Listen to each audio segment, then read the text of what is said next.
नमस्कार, आप देख रहे हैं लाख टके की बात। मैं हूं अनुराग दीक्षित। देश और दुनिया की तमाम अहम खबरें आपको दिखाएंगे अगले 1 घंटे में, लेकिन सबसे पहले नजर देश और दुनिया की 10 बड़ी खबरों पर।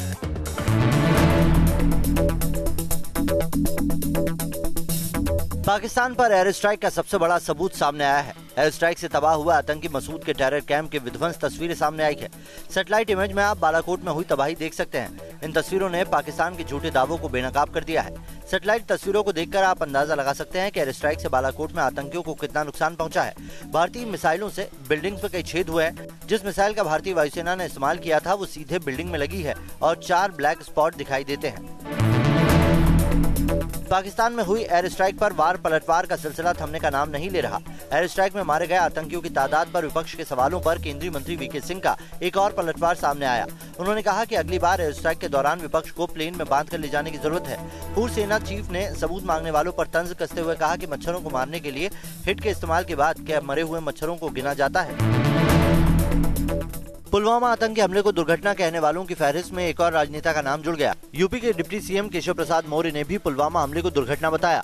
उन्होंने कहा कि सुरक्षा में कोई कमी नहीं थी, सेना अपनी तरफ से पूरी कार्रवाई करेगी। मौर्य का बयान आते ही कांग्रेस नेता दिग्विजय सिंह ने वीडियो को रीट्वीट किया और कहा कि पुलवामा आतंकी हमले को मैंने दुर्घटना कह दिया तो मोदी जी से लेकर 3 केंद्रीय मंत्री मुझे पाकिस्तान समर्थक बताने में जुट गए। उत्तर प्रदेश में बीजेपी के डिप्टी सीएम केशव प्रसाद मौर्य का बयान कृपया सुने। मोदी जी और उनके मंत्रीगण मौर्य जी के बारे में कुछ कहना चाहेंगे। एक दिन पहले दिग्विजय सिंह ने पुलवामा हमले पर दुर्घटना शब्द का इस्तेमाल किया था।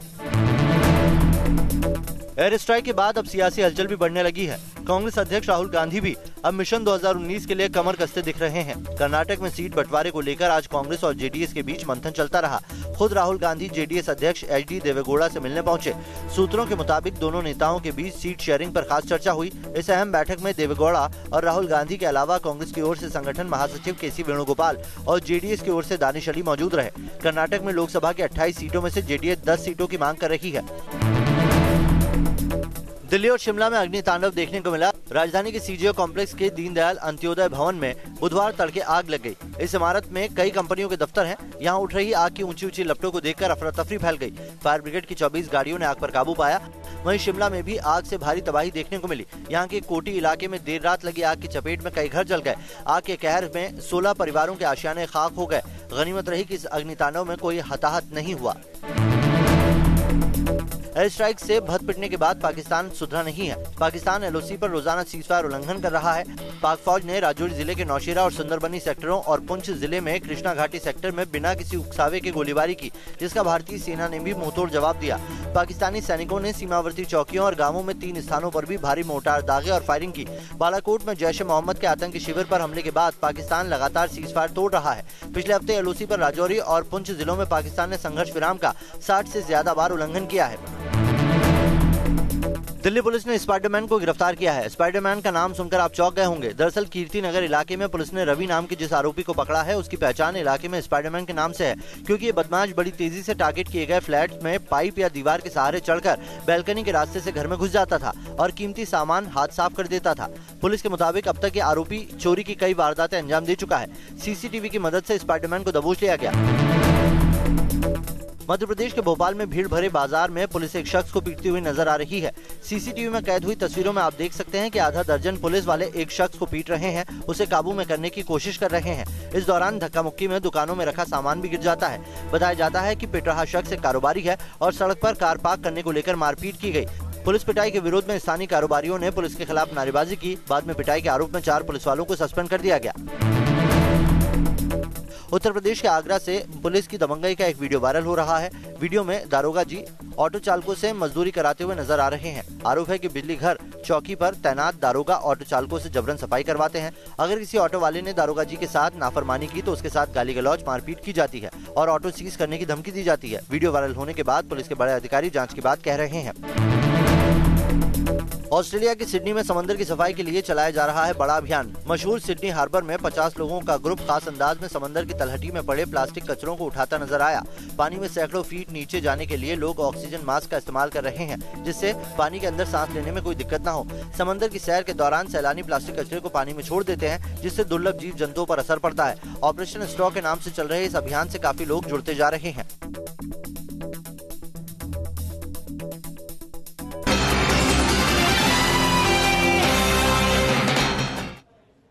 चलिए, तो देश और दुनिया की तमाम 10 बड़ी खबरें तो आपने देख ली। अब आपको बताते हैं जैश सरगना मसूद अजहर के आतंकी कैंपों के विध्वंस के किस तरीके के सबूत सामने आ रहे हैं और पाकिस्तान की बेचैनी किस तरीके से लगातार बढ़ती जा रही है। आप देख सकते हैं किस तरीके से पुलवामा के कायराना आतंकी हमले के बाद भारतीय वायुसेना ने एक जबरदस्त प्रहार किया आतंकी ठिकानों पर, और एक के बाद एक जिस तरीके की कार्रवाई हुई वायुसेना के द्वारा एयर स्ट्राइक के द्वारा तमाम आतंकी संगठनों को, आतंकिस्तान को नष्ट कर दिया गया। आप देख सकते हैं ग्राफिक के जरिए, आप समझ सकते हैं बालाकोट पर किस तरीके का हवाई हमला हुआ और उस हवाई हमले का असर सीधा सीधा यही था कि जो जैश का आतंकी ठिकाना था, वही ठिकाना जहां से जैश ए मोहम्मद आतंकियों को भेजता था हिंदुस्तान में अपनी नापाक साजिशों को अंजाम देने के लिए, उन तमाम ठिकानों को नेस्तनाबूद कर दिया गया। लेकिन तमाम तरीके की दलीलें सामने आ रही हैं, तमाम तरीके के तर्क दिए जा रहे हैं। कहा जा रहा है कि साहब कुछ हुआ ही नहीं एयर स्ट्राइक में, लेकिन अब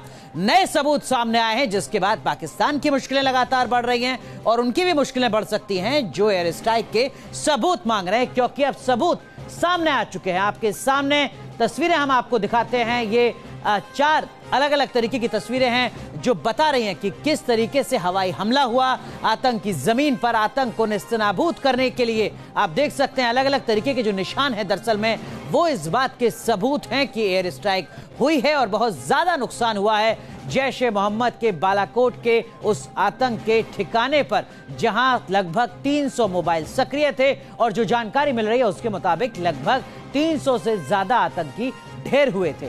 ये उसी जगह की तस्वीरें हैं सैटेलाइट के जरिए जो ली गई हैं, जहां से तमाम स्थितियां साफ हो रही हैं और एक बार फिर ये बात पुष्ट हो जाती है कि हां, आतंक के खिलाफ एयर स्ट्राइक के जरिए एक सख्त एक्शन लिया गया है। लेकिन ये तस्वीरें तो एयर स्ट्राइक के बाद की हैं। एयर स्ट्राइक से पहले की किस तरीके की स्थिति थी वो भी आप समझ लीजिए। आप देख सकते हैं, देखिए जरा, ये वायुसेना की एयर स्ट्राइक से पहले की तस्वीरें हैं जहां सब कुछ सामान्य नजर आता है।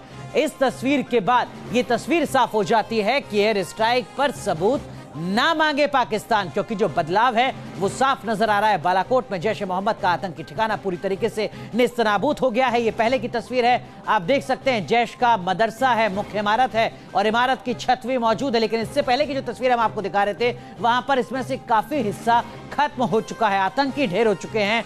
तो ये सबूत हैं वो तस्वीरें जो बता रही हैं कि भारतीय वायुसेना ने किस तरीके से जैश ए मोहम्मद के आतंकी ठिकानों को नेस्तनाबूद किया है। हम आपको जरा समझाएं इन तस्वीरों के जरिए। आप देख सकते हैं 2 तस्वीरें आपके सामने हैं पाकिस्तान पर जो एयर स्ट्राइक हुई है उससे जुड़ी हुई। एक हमले के बाद की तस्वीर है जो आप देख रहे हैं लाल घेरे में, और वहीं दूसरी तरफ हमले से पहले की तस्वीर है। अंतर साफ नजर आता है किस तरीके से जो बमबारी हुई है, एयर स्ट्राइक हुई है, 1000 किलो के आसपास का जो बम है वो वहां पर इस्तेमाल किया गया है और उसका असर किस तरीके से पड़ रहा है ये साफ नजर आता है इस तरीके से नुकसान में।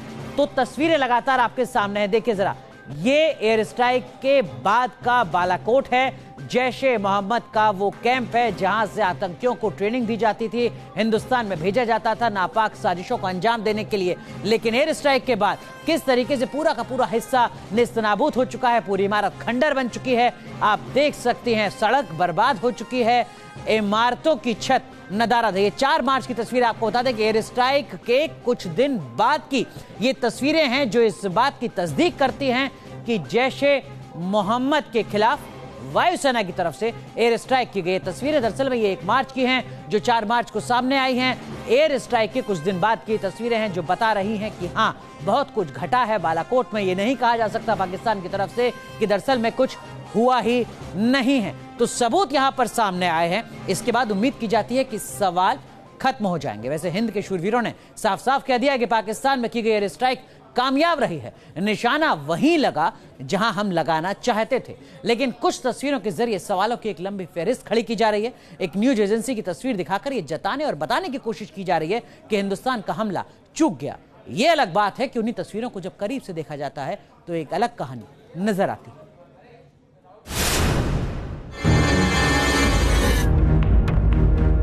दुनिया भर में मशहूर एक न्यूज एजेंसी की ये वो तस्वीर है जिसके जरिए हिंदुस्तान की एयर स्ट्राइक पर सवाल उठाए गए। इस तस्वीर का पूरा सच आपको दिखाएं उससे पहले इस तस्वीर के जरिए किए जा रहे दावे को जान लीजिए। दावा यह है कि जैश का आतंकी अड्डा जस का तस खड़ा है और इस तस्वीर को HD क्वालिटी का बताया जा रहा है।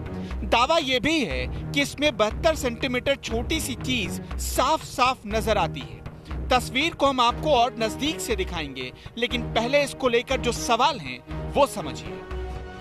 पहला सवाल तो जहन में ये उठता है कि ये तस्वीर में जिस तरह से जैश का अड्डा चलता हुआ बताया जा रहा है, क्या वो मुमकिन है? क्या जैश-ए मोहम्मद जैसा खतरनाक आतंकी संगठन इतने खुले में आतंक की पाठशाला चला सकता है? क्या जैश को अपने आतंकी अड्डे के हिंदुस्तान के सैटेलाइट में कैद होने का डर नहीं रहा होगा? क्योंकि पुलवामा अटैक के बाद से ही पाकिस्तान आतंक के अड्डों को शिफ्ट करने में लगा था। पुलवामा हमले के बाद ही हिंदुस्तान ने पाकिस्तान को आतंक के अड्डे के सबूत दिए। डोजियर में जो तस्वीरें दी गई, उसकी एक कॉपी न्यूज नेशन के पास भी मौजूद है। इन तस्वीरों में आप जैश ए मोहम्मद का बारूदों का गोदाम और आतंक का ये अड्डा साफ देख सकते हैं। यहाँ आतंकी संगठन का झंडा भी लगा है। इसमें आतंकी ट्रेनर, आतंकियों के हाथ में खतरनाक हथियार, टेरर कैंप का असेंबली हॉल साफ नजर आ रहा है। इसके अलावा जैश के कैंप के फर्श पर इजराइल और अमेरिका का झंडा भी लगा है। ये आतंकियों की नफरत का सबूत है। जाहिर है, हिंदुस्तान की पैनी नजर पाकिस्तान में चल रहे आतंक के अड्डों पर थी। तो सवाल ये कि अगर हिंदुस्तान के पास ऐसी तस्वीरें मौजूद थी, तो फिर निशाना चूक कैसे सकता है? अगर हिंदुस्तान ये पता कर सकता है कि यहाँ कितने मोबाइल फोन एक्टिव थे, तो फिर क्या खुले में ट्रेनिंग लेते आतंकियों की पोजीशनिंग क्यों नहीं ट्रेस की जा सकती? इन सवालों का जवाब समझने के लिए इसी तस्वीर को और नजदीक से देखिए। न्यूज एजेंसी की ओर से जारी तस्वीर को और करीब से देखने पर छतों में गड्ढे साफ नजर आते हैं। ये रहा पहला गड्ढा, दूसरा गड्ढा, तीसरा और ये चौथा गड्ढा। तस्वीर के कोने में बारूद या तेल के निशान नजर आते हैं। वहां खड़ी एम्बुलेंस भी दिख रही है। अब इन दो तस्वीरों को देखिए। एक तस्वीर हमले की बाद की है और दूसरी तस्वीर हमले से पहले की। हमले से पहले इलाका हरा भरा है, वहां रोशनी है, लेकिन दूसरी तस्वीर में बम से बना गड्ढा दिखता है। हमले से पहले की तस्वीर में सड़क दिखती है, जो हमले के बाद गायब है। इतना ही नहीं, हमले से पहले जहां पेड़ नजर आ रहे थे, वो हमले के बाद गायब हो गए। तस्वीरें हिंदुस्तान के कामयाब हमले की गवाही खुद दे रही हैं। हालांकि सेना साफ कर चुकी है कि उसके पास सबूत मौजूद हैं और इसे देना है या नहीं देना है। देना है तो कब देना है, ये सरकार तय करेगी। लेकिन यकीनन अभी तक केंद्र सरकार ने कोई तस्वीर जारी नहीं की है। लेकिन जिन तस्वीरों के जरिए हिंद के शौर्य पर सवाल उठाए जा रहे हैं, वो खुद कटघरे में है। Team news nation. दरअसल में हिंदुस्तान ने लेजर गाइडेड बम के जरिए पाकिस्तान में आतंक के अड्डे मटिया मेट कर दिए। बड़ी बात यह रही कि ज्यादातर लोगों को यह लगता है कि यह आम बमों की तरह है, जो पूरे इलाके को तबाह कर सकता है, लेकिन ऐसा है नहीं। तो लेजर गाइडेड बम कैसे अपने निशाने पर अचूक वार करता है, इसे भी समझिए। यह वीडियो सांकेतिक है, लेकिन इसके जरिए आतंक के अड्डे पर हिंदुस्तान के हमले को आसानी से समझा जा सकता है। किसी फाइटर प्लेन में आमतौर पर इसी तरह से बम लगाए जाते हैं, जो बेहद वजनी और कारगर माने जाते हैं। कहा जाता है कि इनका निशाना अचूक होता है और ये किस तरह हमला करते हैं, वो इस सांकेतिक वीडियो से समझिए। देखा आपने, टारगेट लॉक हुआ, लेजर गाइडेड बम उसकी ओर बढ़ा और इतनी गाड़ियों और लोगों के बीच भी इसका हमला सिर्फ अपने टारगेट पर हुआ। हमले की जगह सिर्फ काला धुआं उठा, एक ब्लैक स्पॉट बन गया, लेकिन आसपास की चीजें जस की तस है। ये लेजर गाइडेड बम होते हैं, जैसे प्रिसिजन गाइडेड बम्स हैं। ये बिल्कुल जहां पर टारगेट आप चाहते हैं वहीं पर जाकर के लगते हैं। और जैसे प्रिसिजन गाइडेड में कोऑर्डिनेट्स को लोड किया जाता है और जहां पर आप चाहेंगे, जो आपका टारगेट होगा, वो उधर जाकर के वो बम लगेंगे। जी हाँ, बिल्कुल अपने नाम के मुताबिक ही लेजर गाइडेड बम अपनी दिशा से भटकते नहीं। बताया जाता है कि इसमें पहले से ही सैटेलाइट के जरिए ली गई तस्वीरों के जरिए टारगेट सेट हो जाता है। डेटा में सटीक लक्ष्य निर्धारण के लिए जीपीएस भी होता है, ताकि ये बम अपनी दिशा से भटके नहीं। और एक बार दाग दिए जाने के बाद ये अपने निशाने का काम तमाम कर देता है। हाँ, अगर सैटेलाइट है उस इलाके में और सैटेलाइट इमेजेस ले सकते हैं, इसमें कोई शक नहीं, क्योंकि आप टारगेट बिफोर द स्ट्राइक और टारगेट आफ्टर द स्ट्राइक, दोनों के आपके पास सैटेलाइट की इमेजेस आ जाएंगे। आपको खुद ही पता चल जाएगा कि कितना नुकसान हुआ है। यानी लेजर गाइडेड बम दूसरे बम से बिल्कुल अलग होते हैं। इसमें सिर्फ उसी जगह को टारगेट किया जाता है जिसे टारगेट करने का लक्ष्य होता है और आसपास की जगहों पर आमतौर पर इसका कोई नुकसान नहीं पहुंचता। T news nation. तो लेजर गाइडेड बम कैसे काम करता है ये आपने समझ लिया। लेजर गाइडेड बम का इस्तेमाल होता है तो इसका मतलब ये नहीं कि पूरे के पूरे इलाके में बर्बादी होती है, बहुत ज्यादा नुकसान होता है। दरअसल में जो इसका निशाना होता है वहीं पर लेजर गाइडेड बम अचूक वार करता है और इसी का इस्तेमाल एयर स्ट्राइक के जरिए भी किया गया, आप देख सकते हैं। और आपको जरा बताते हैं कि किस तरीके से हिंदुस्तान की तरफ से जब एयर स्ट्राइक की गई तब लेजर गाइडेड बम ने किस तरीके से काम किया, आपको दिखाते हैं। जरा समझिए आप किस तरीके से एयर स्ट्राइक में बम काम करता है, जिसका नाम है स्पाइस 2000। दरअसल में ये बम गाइडेंस किट से लैस होता है। इसका मतलब यह है कि सब कुछ जानकारी पहले से फीड होती है, स्टैंडर्ड वॉरहेड या बम से लिंक्ड होता है, यानी कहीं ना कहीं जो तकनीकी रूप से तमाम चीजें एडवांस स्तर पर होती हैं वो यहां पर नजर आती है। और बम में कैमरा और वॉरहेड दो हिस्से होते हैं, कैमरा भी होता है, यह समझना बेहद दिलचस्प है। और मिसाइल की नोज पर कैमरा फिट होता है, इस बात को भी जानना बेहद जरूरी है। और दूसरे भाग में डेटा चिप होती है, यानी किस तरीके से कैमरा, विस्फोटक और तमाम जानकारी एक दूसरे से लिंक्ड होती हैं। यही खासियत है स्पाइस 2000 की। और किस तरीके से अपना हमला आगे करता है, स्टेज 1 में आपको समझाते हैं। मिशन के टारगेट को लेकर तैयारी की जाती है, टारगेट सेट होने पर मेमोरी चिप में डेटा फीड होता है, यानी कि किस तरीके से आगे बढ़ना है इसकी तैयारी होती है। और डेटा में जीपीएस, टारगेट की तस्वीर और जानकारी सब कुछ होती है, यानी सटीक निशाना लगे इस बात की पूरी पुष्टि की जाती है। तयशुदा जगह पर जेट स्मार्ट बम गिरा देते हैं और यहां से लगातार दुश्मनों की मुश्किलें बढ़ती हैं और मुश्किल तकनीक के साथ और ज्यादा बढ़ती हैं। मेमोरी चिप के डेटा से टारगेट की तरफ लगातार स्पाइस 2000 बढ़ता जाता है। अपने निशाने पर बम में लगा कैमरा टारगेट की फोटो लेता है ताकि हर पल पल की अपडेट मिलती रहे। बम के मिसगाइड होने पर ऑनबोर्ड डेटा फीडिंग भी होती है, यानी अगर कहीं कोई गलती होती है तो उसकी पूरी जानकारी तुरंत मिलती रहती है। और लाइव फीड होने से टारगेट पर पहुंचना आसान होता है। आपने दो स्टेज तो समझ ली, तीसरी स्टेज आपको समझाते हैं। बम से मिली तस्वीर का मिलान डेटा से होता है, कहीं कोई दिक्कत तो नहीं है, कहीं कोई गड़बड़ तो नहीं है। और सैटेलाइट से तस्वीर क्लियर होने पर ही टारगेट को हिट किया जाता है, नेस्तनाबूद किया जाता है, खत्म किया जाता है। तो आपने समझा कि किस तरीके से हिंदुस्तान की तरफ से वायुसेना ने एयर स्ट्राइक को अंजाम दिया और जहां पर नुकसान पहुंचाना चाहती थी वहीं पर एयर स्ट्राइक से पाकिस्तान को, आतंकिस्तान को नुकसान पहुंचा गया। आप बात करते हैं पाकिस्तान की ही एक बार फिर। राजस्थान से लगी पाकिस्तान सीमा पर भारतीय सेना की हलचल को लेकर पाकिस्तान ने प्रोपेगेंडा करना शुरू कर दिया है। वैसे कोई पहली बार नहीं है कि पाकिस्तान से प्रोपेगेंडा की उम्मीद की जाए, पाकिस्तान इसी के लिए जाना भी जाता है। और इस नए प्रोपेगेंडा में राजस्थान के 4 जिलों की 1070 किलोमीटर की सीमा पाकिस्तान से सटी हुई है, जिसको लेकर पाकिस्तान की तरफ से प्रोपेगेंडा किया जा रहा है। आरोप है कि भारत सूरतगढ़ एयरबेस पर कुछ हलचल कर रहा है। आपको बता दें कि राजस्थान के 4 जिलों की 1070 किलोमीटर की सीमा पाकिस्तान से जुड़ी हुई है। आप देख सकते हैं ये जो लाल लकीर आप देख रहे हैं इस वक्त स्क्रीन पर, यही वो हिस्सा है जो पाकिस्तान से जुड़ता है। पाकिस्तान और हिंदुस्तान की सीमा है। राजस्थान की 4 जिले मोटे तौर पर Jaisalmer 464 kilometre, Barmer 228 kilometre, Sriganganagar 210 kilometre और बीकानेर 168 किलोमीटर। यानी जैसलमेर वो जिला है राजस्थान का जिसकी सबसे ज्यादा सीमा राजस्थान से, पाकिस्तान से मिलती है।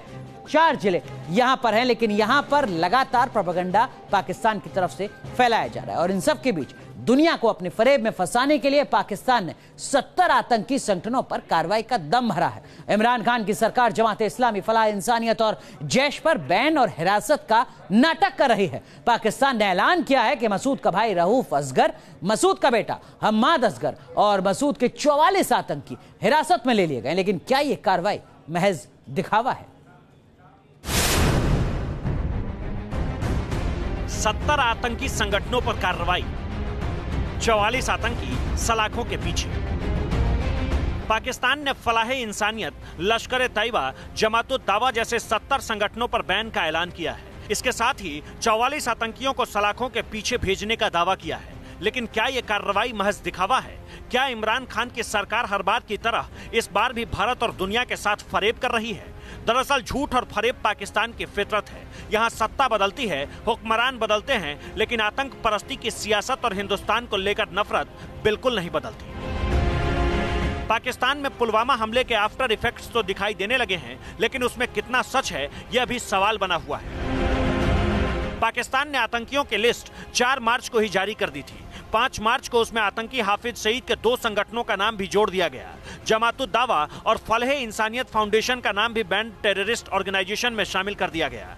यह आदेश पाकिस्तान की नेशनल काउंटर टेररिज्म अथॉरिटी ने दिया है। मैसेज है पाकिस्तान के और तमाम ग्लोबल की स्टेक होल्डर्स के लिए कि ये पाकिस्तान का डिसीजन है। पाकिस्तान हर 6 महीने बाद, साल बाद किसी ऐसी चीज में अपने आप को मुब्तला नहीं करना चाहेगा जिससे हम पे दोबारा इल्जामात लगे। ये हमारी मुस्तकबिल और हमारी अपना इनिशिएटिव है। हम किसी प्रेशर में ये नहीं कर रहे। और सबसे बढ़कर ये कि अक्रॉस द बोर्ड अब पाकिस्तान की जमीन और पाकिस्तान को किसी लेवल पर किसी भी कैपेसिटी में कोई मिसयूज नहीं कर सकेगा इंशाल्लाह। That is the ultimate objective. इस ऐलान के साथ एक शर्त भी जुड़ी है, क्या उसे आप भी समझिए। गिरफ्तारी की यह कार्रवाई सिर्फ 2 हफ्ते के लिए मान्य होगी, यानी 2 हफ्ते बाद यह हिरासत खत्म हो जाएगी। ये जो हमारा एक्शन जो चल रहा है, ये एक्शन तकरीबन 2 हफ्ते चलेगा। और अगर इसको आगे हमें चलाने की कोशिश जरूरत पड़ी तो इसको मजीद आगे भी इसका जा सकेगा। 2 हफ्तों के इस पाकिस्तानी ढोंग की वजह और हकीकत भी समझ लीजिए। 5 तारीख से 2 हफ्ते यानी 14 दिन बाद तारीख आती है 19 मार्च। 13 मार्च को संयुक्त राष्ट्र की सुरक्षा परिषद में जैश ए मोहम्मद और मसूद अजहर पर फैसला आना है। यानी इमरान सरकार बस 13 मार्च के फैसले से बचना चाहती है। पठानकोट के हमले के बाद उसने जैश ए मोहम्मद और मसूद अजहर पर बैन लाया था, लेकिन उसे तुरंत उठा दिया था। तो हाफिज सईद के ऊपर और जमातुद दावा के ऊपर बैन लगाकर आप क्या हासिल करने वाले हैं? आप किसी के भाई को जेल में डालकर आप क्या हासिल करने वाले हैं? इससे कुछ भी नहीं हासिल होने वाला है। ये नाटक पाकिस्तान का चलता रहेगा। कुछ दिनों बाद वो फिर से बैन हटा देंगे, फिर से उनको जेल से रिहा कर देंगे। इस बार चीन भी आतंक की आलोचना कर जाहिर कर चुका है कि जैश और उसका सरगना मसूद अजहर बख्शा नहीं जाना चाहिए। यानी संयुक्त राष्ट्र की सुरक्षा परिषद में इमरान सरकार की फजीहत और मसूद अजहर की गर्दन बचाने के लिए गिरफ्तारी का यह प्रपंच रचा गया है, ताकि 13 मार्च इमरान खान के लिए अनलकी न साबित हो जाए। Team news nation.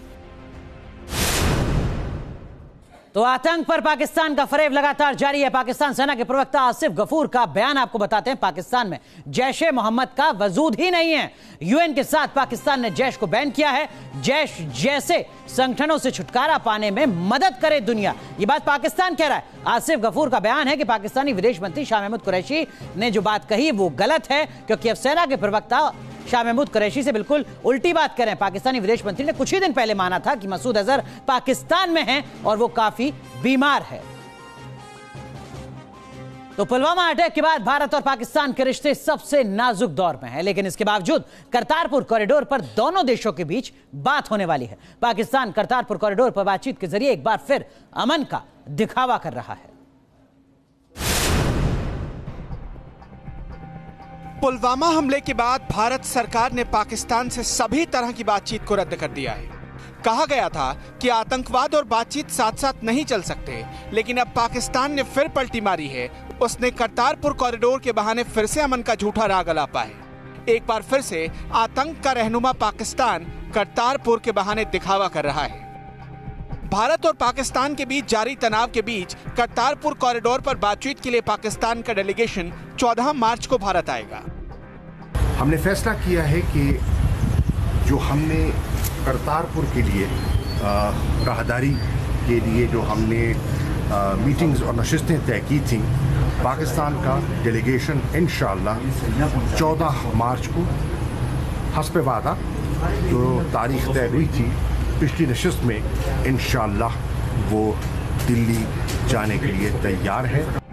Kartarpur corridor के लिए होने वाली बातचीत दिल्ली के बजाय वाघा अटारी बॉर्डर पर होगी। पाकिस्तान ने इस बातचीत के लिए अपने डेलीगेशन को तय वक्त पर भेजने का ऐलान किया। भारत ने भी करतारपुर कॉरिडोर पर बातचीत जारी रखने की बात कही है, लेकिन इसके लिए पाकिस्तानी डेलीगेशन को दिल्ली के बजाय अटारी बॉर्डर पर ही रोक दिया गया। भारतीय डेलीगेशन भी 28 मार्च को इस्लामाबाद जाएगा। जानकारों के मुताबिक भारत का air strike non military action था, लिहाजा इसका असर करतारपुर कॉरिडोर पर नहीं पड़ा। बहुत बड़े तबके की जो है भावनाएं जुड़ी हुई हों करतारपुर साहब जैसे मामले में, तो ऐसे में अगर बात बन रही है इस समय तो हमको लगता है कि कोशिश करनी चाहिए कि पाकिस्तान सरकार और भारत सरकार मिलकर इसमें आगे बढ़ाएं। हो सकता है कि इसमें एक तरीके का रास्ता भी खुल सकता है। एयर स्ट्राइक के बाद बढ़े तनाव के बीच पाकिस्तानी पीएम इमरान खान ने पीएम मोदी से बातचीत करने की कोशिश की थी, लेकिन इस पेशकश को पीएम मोदी ने ठुकरा दिया था।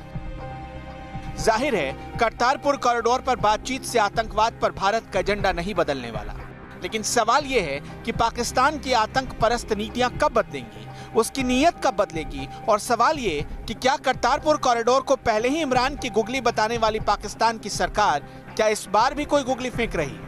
करतारपुर कॉरिडोर डायलॉग को भारत ने दिल्ली के बदले अटारी वाघा बॉर्डर के दायरे में समेट दिया है, जो बताता है कि भारत ने पाकिस्तान के साथ बातचीत के तमाम दरवाजे तो बंद नहीं किए हैं, लेकिन कम्प्रिहेंसिव बायलैटरल डायलॉग यानी समग्र बातचीत का दरवाजा तभी खुलेगा जब पाकिस्तान अपनी जमीन पर आतंकियों के खिलाफ ठोस कार्रवाई करेगा, और भारत इस नीति पर अब भी कायम है।